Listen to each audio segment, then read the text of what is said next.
What kind of experience do you expect from an RTX 4080 Super? Smooth 4K? Maybe high refresh rate 1440p? Well, prepare to be surprised. This card actually struggles to play the latest games at 1080p. Let me show you. Maybe I should check out that new looter-shooter game that everyone is playing? The First Descendant? It came out just a month ago. Let's give it a go. I have an expensive GPU, so I want to play at 4K resolution. And of course, I want the highest graphics quality. That means that I am also using ray tracing. And oh my, what is this? 30 plus FPS? Are you serious? Is this all I get after spending $1,000? Maybe things will get better if we are out in the world? Let's check it out. No, not really. This is still a 30 plus FPS experience. Not great. I would not enjoy the game like this. Because this is a fast-paced game. I want at least 90 FPS ideally, but I would settle for 60 at this point. Okay, maybe we can play at 1440p? Well, it is not looking promising. We're getting dips below 60 in the town area. It gets slightly better when you're on a mission. However, take a look at how close we are. Oh, I've just seen 57 FPS, so I spoke a bit too soon. Yeah. So this is not a pleasant 1440p experience, is it? And look at those 1% lows. We're sitting at around 40 to 50 FPS. And what if we choose to play at 1080p? Let's find out. And this is more like it. Check it out. 70 plus FPS. Brilliant 1080p experience using the 4080 Super. Amazing.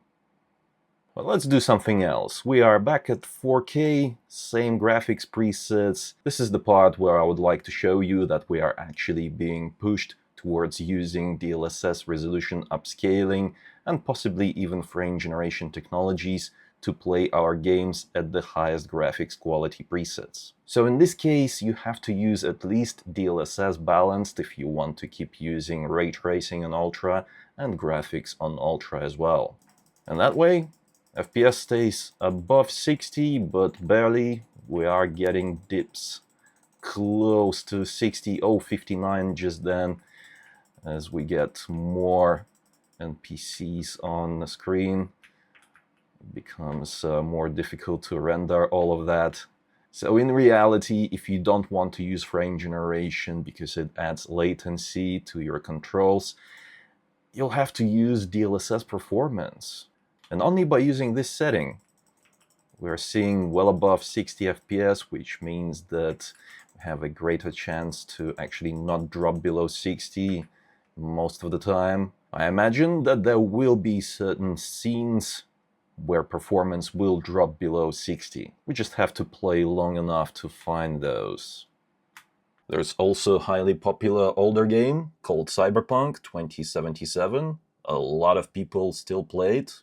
28,000. Let's check it out. Cyberpunk is 4 years old at this point, so I do expect to run it at 4K. Let's see what kind of presets we have here. Ultra, ray tracing low, medium, ray tracing ultra, ray tracing overdrive. Let's go for overdrive. But there's no need for resolution upscaling. We have a pretty powerful and expensive GPU, don't we? As it turns out, that's not really the case, because what we're getting is 16 FPS. This is unplayable. Maybe overdrive preset was a little bit too much. Let's lower it down to ultra, and of course, disable resolution upscaling. And that doesn't help much. Take a look at that. We're still below 30 FPS. And question of the day is, can it even run at 1080p resolution using ultra ray tracing presets? And the answer is yes, it can. We are actually getting well above 60 FPS, 82, 83 at the moment. So that is fine for 1080p in terms of smoothness. However, this is the 4080 Super we're talking about. An extremely expensive GPU. 1080p resolution, 1080p gaming. Let that sink in. Let's try ray tracing overdrive preset. Oh my. Below 60 FPS at 1080p. How nice. It is just mind-boggling that this game is 4 years old by now. I know that it had like a 2.0 update, and they've added all of the latest NVIDIA features, such as path tracing. That's like the next level ray tracing feature. But still, this is an old game, and we are running the RTX 4080 Super in 2024, and all it can manage is 1080p. Barely.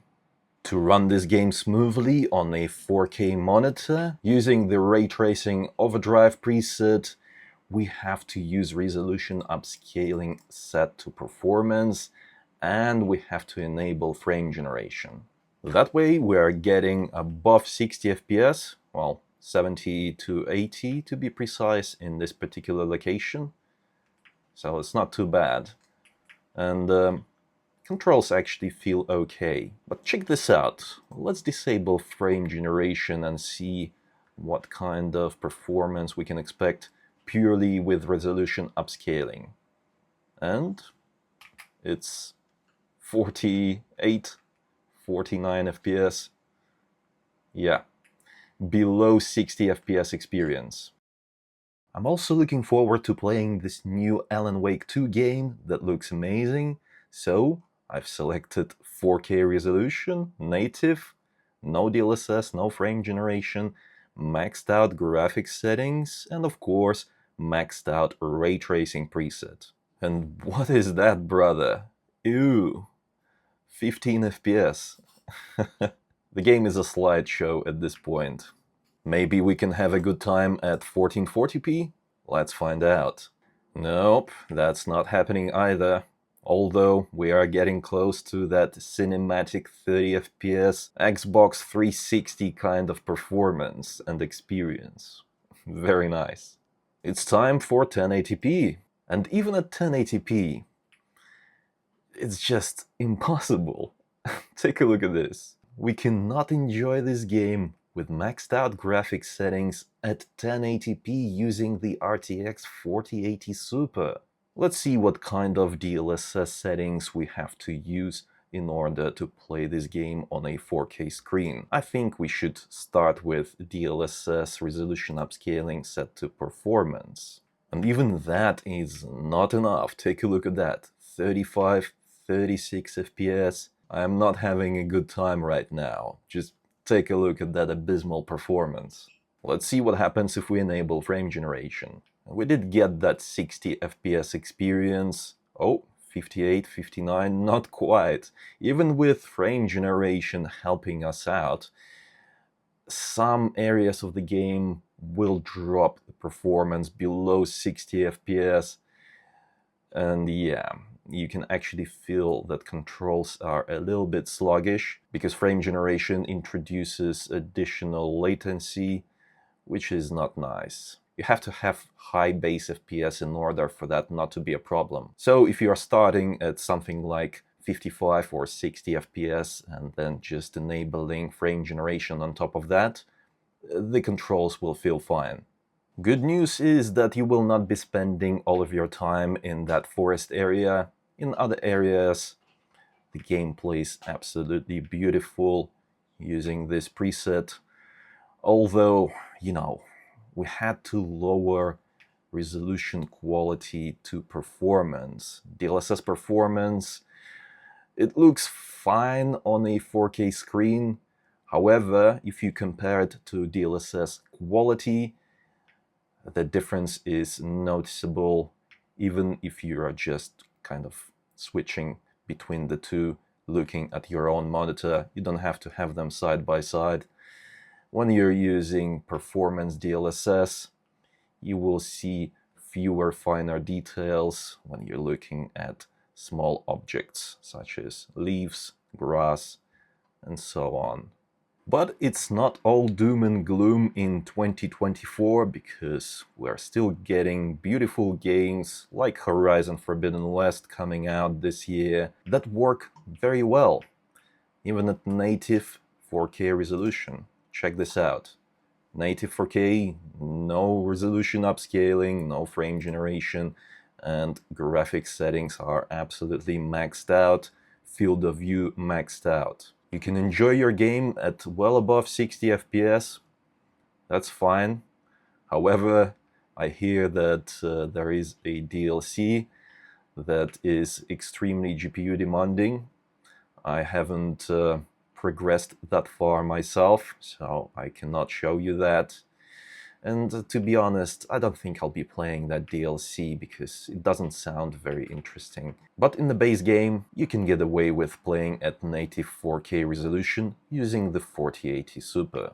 In this video, I wanted to showcase how modern games are becoming more and more reliant on resolution upscaling technologies. And I don't think it's inherently a bad feature because, I'll be honest with you, I use DLSS all the time. The latest version of DLSS are so good that I actually prefer using it. However, if I'm playing on a 4K monitor, I want to keep that resolution upscaling on quality. If I can, I try not to lower it to balanced or even further to performance, because that's when you start seeing that image quality degradation. But DLSS quality looks absolutely beautiful. I cannot tell the difference between native and DLSS quality mode.